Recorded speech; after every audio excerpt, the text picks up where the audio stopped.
दोस्तों, शास्त्रों में कहा गया है, शत्रु बाहर नहीं भीतर से जन्म लेता है और सबसे बड़ा शत्रु वही होता है जो सगा होकर भी पराया बन जाए।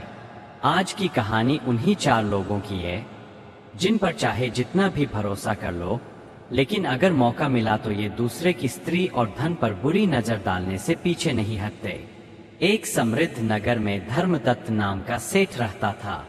ईमानदार, दानी और भगवान भक्त उसके 4 खास लोग थे। 1 दौट उसका छोटा भाई, 2 दौट उसका मुनीम, 3 दौट उसका गुरु कहलाने वाला पंडित, 4 दौट नगर का प्रतिष्ठित मित्र। सेठ इन चारों पर आंख बंद करके भरोसा करता था।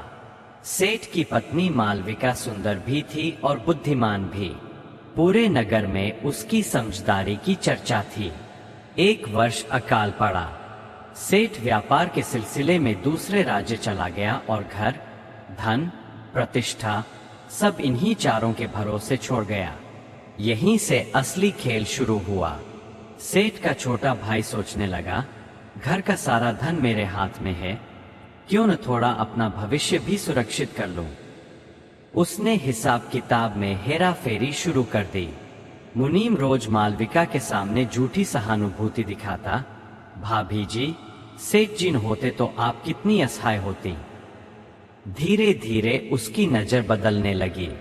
पंडित जी जो रोज धर्म की बातें करते थे, वही अकेले में कहते, स्त्री धर्म यही है कि वह अपने रक्षक को पहचाने।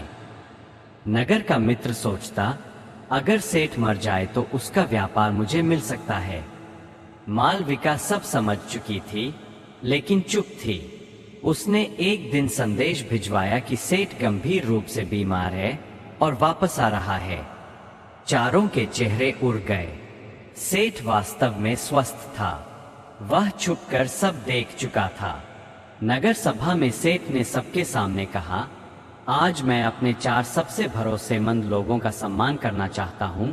फिर एक एक कर सबके कर्म उजागर किए। मुनीम को जेल, दौट भाई को घर से निष्कासन, दौट पंडित का नकाब उतर गया, दौट मित्र का सामाजिक बहिष्कार।